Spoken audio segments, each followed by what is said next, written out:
Assalamualaikum warahmatullahi wabarakatuh. Semoga yang melihat video ini hidupnya berkah dunia akhirat, ketika meninggal dalam keadaan husnul khotimah, serta musibah yang menimpa di dunia khususnya di Indonesia segera diangkat oleh Allah, dan berkat musibah nantinya bangsa kita diangkat derajatnya oleh Allah. Amin amin ya rabbal alamin. Pada video sebelumnya kita sudah belajar mengenai Raden Patah, sosok pendiri kerajaan Demak. Pada kali ini kita akan membahas mengenai hubungan kerajaan Demak dengan Banjarmasin. Diceritakan pada masa kerajaan Demak yang dipimpin oleh Pangeran Trenggana, di wilayah Kalimantan terdapat atau terjadi peperangan antar saudara, yakni antara kubu Pangeran Samudra dan dengan pamannya Pangeran Tumenggung. Peperangan itu terjadi karena kakeknya Pangeran Samudra, yakni Pangeran Sukarama, mewasiatkan kerajaan Daha nanti dipimpin oleh Pangeran Samudra. Tetapi berjalannya waktu, pamannya Pangeran Samudra ingin menjadi raja, sehingga singkat cerita terjadi perebutan itu. Di pihak pamannya, Pangeran Tumenggung, pasukan sangat siap dan lengkap. Tetapi pada Pangeran Samudra, pasukan sangat sedikit dan kurang lengkap persenjataannya. Atas saran dari Patih Asih untuk bekerja sama dengan kerajaan Demak untuk mengirimkan pasukannya, akhirnya Pangeran Samudra mengirimkan utusannya ke kerajaan Demak untuk meminta bantuan Raja Demak. Setelah utusan dari Pangeran Samudra datang ke Demak dan menemui Raja Trenggana, atas pertemuan itu menghasilkan beberapa kesepakatan, yang diantaranya jika Pangeran Samudra ingin dibantu ketika nanti menang harus masuk Islam. Dan akhirnya kesepakatan itu sampai kepada Pangeran Samudra, dan Pangeran Samudra mengiyakan atas kesepakatan atau perjanjian tersebut. Akhirnya kerajaan Demak mengirim pasukannya dari Tuban sebanyak ratusan ribu untuk pergi berperang ke Kalimantan atau daerah Banjarmasin. Singkat cerita, akhirnya peperangan dimenangkan oleh dari pihak Pangeran Samudra, dan akhirnya pamannya yakni Pangeran Tumenggung diizinkan untuk tetap tinggal di daerah Kalimantan, tepatnya di daerah Hulu Sungai Tengah, distrik Alai. Setelah kemenangan itu, Pangeran Samudra menepati janjinya untuk masuk Islam, dan dikirimlah seorang ulama dari Tuban yang masuk pada kerajaan Demak, yakni Khatib Dayan. Akhirnya Pangeran Samudra mengubah namanya menjadi Pangeran Suryansah, yang merupakan Raja Banjar pertama yang memeluk agama Islam. Menurut Wikipedia, Khatib Dayan ini merupakan keturunan dari Sunan Gunung Jati, pendiri Keraton Cirebon yang bernama Syarif Hidayatullah. Jadi Sunan Jati sendiri adalah salah satu wali songo yang bertugas di Cirebon. Jalannya waktu, Kesultanan Banjar mengalami masa-masa kejayaan dan juga mengalami masa-masa keruntuhan. Di antara sebab-sebab masa keruntuhan tersebut adalah mudahnya antar keluarga kerajaan diadu domba oleh penjajah. Jadi ini pesan untuk kita semua agar kita tidak mudah diadu domba. Dalam masa penjajahan, rakyat bersatu padu untuk mempertahankan tanah airnya. Tidak ketinggalan juga para ulama, tokoh-tokoh Islam juga turut membantu perjuangan tersebut. Silih berganti ulama-ulama memperjuangkan dan akhirnya ada yang gugur di medan perang. Di antara tokoh ulama tersebut, yang pertama adalah Kiai Haji Ahmad Dahlan bin Kiai Abu Bakar yang dilahirkan di Yogyakarta 1 Agustus 1868 Masehi dan wafatnya pada 23 Februari 1923 Masehi di Yogyakarta. Beliau mendirikan organisasi Muhammadiyah yang lahir pada tanggal 18 November 1912 dengan tujuan menyebarkan agama Islam baik melalui pendidikan maupun kegiatan sosial lainnya. Selain itu, meluruskan keyakinan yang menyimpang serta menghapus perbuatan yang dianggap oleh Muhammadiyah sebagai bid'ah.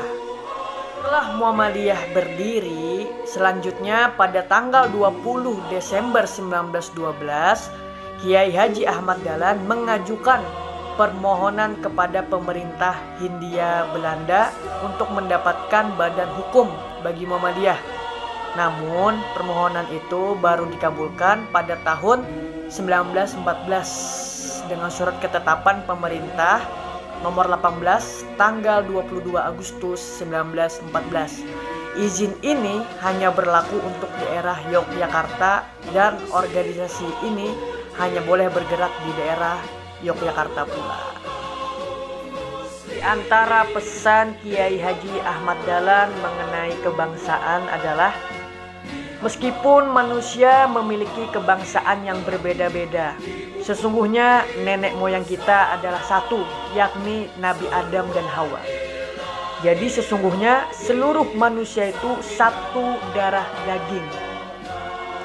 Kasih sayang dan toleransi adalah kartu identitas orang Islam. Berikutnya adalah Kiai Hasyim Asy'ari bin Kiai Asy'ari.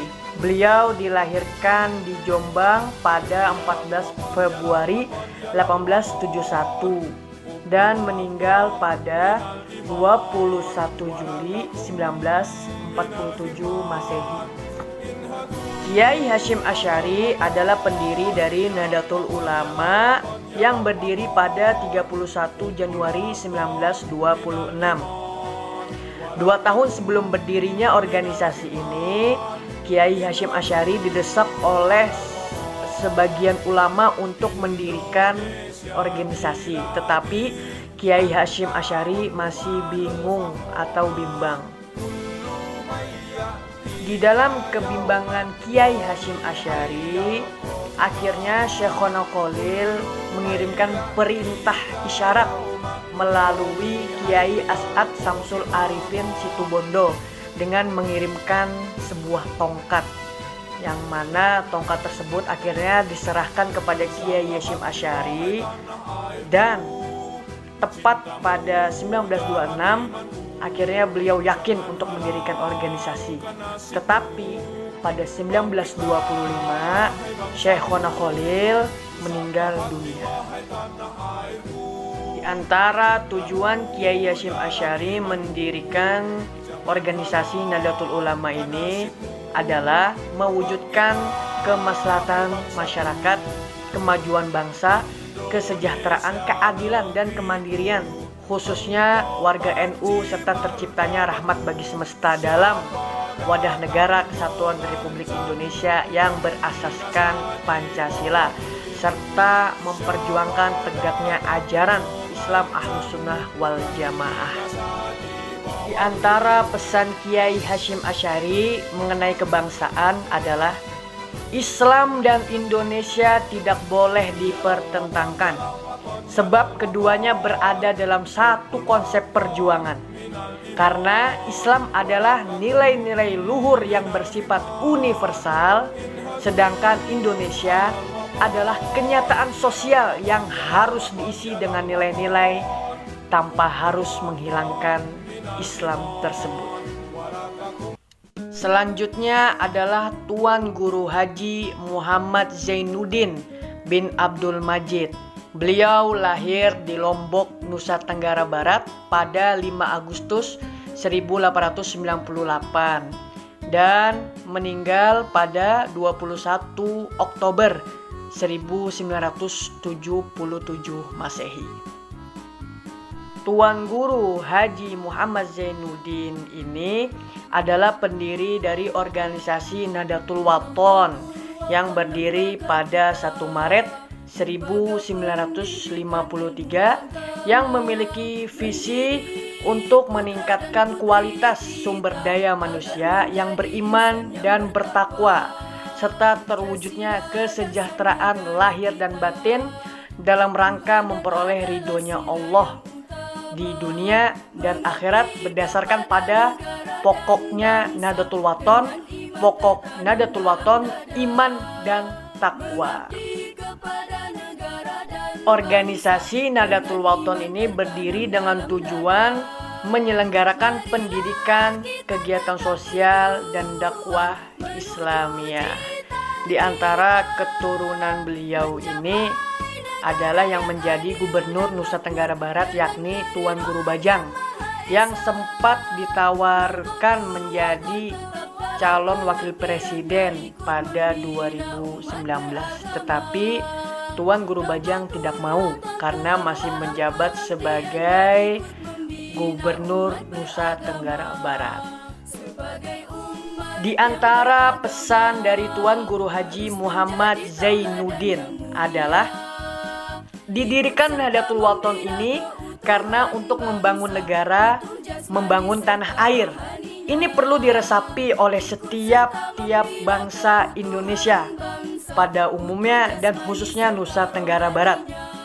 Dan pokok Nahdlatul Wathon, iman dan takwa, termasuk juga menyelamatkan umat dari dunia dan akhirat serta NKRI harga mati.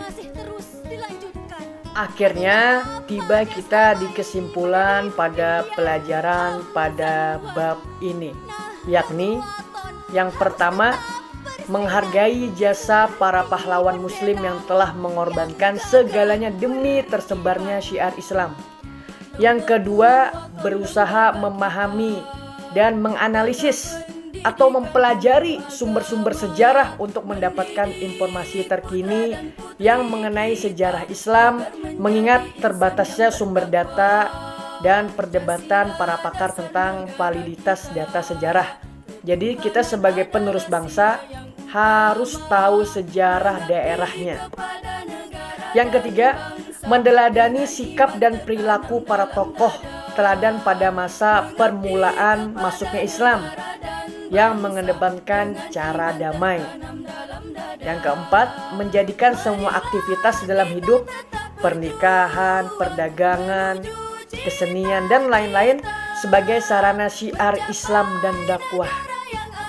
Yang kelima, belajar dari para tokoh penyebar Islam di Indonesia yang memperkenalkan dan mengajarkan Islam kepada penduduk setempat tentang Islam dengan prinsip-prinsip toleransi terhadap sesama manusia, saling menghormati dan tolong-menolong.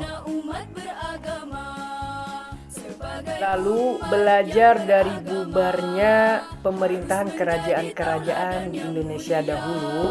Salah satu sebabnya adalah mudahnya diadu domba oleh penjajah. Jadi perlu kita sebagai pemuda mempunyai jiwa tabayun atau mencari informasi secara benar dengan langsung bertemu dari sumbernya, dan perlu meningkatkan musyawarah agar kita tidak mudah diadu domba, karena Indonesia itu sangat kaya dan diminati oleh bangsa-bangsa lainnya. Dan pesan terakhir, Islam menjunjung tinggi kerukunan dan kedamaian dalam kehidupan sehari-hari. Semoga Indonesia kedepannya menjadi bangsa yang kuat, menjadi bangsa yang super power, dan menjadi pusat peradaban dunia. Amin, amin ya rabbal alamin.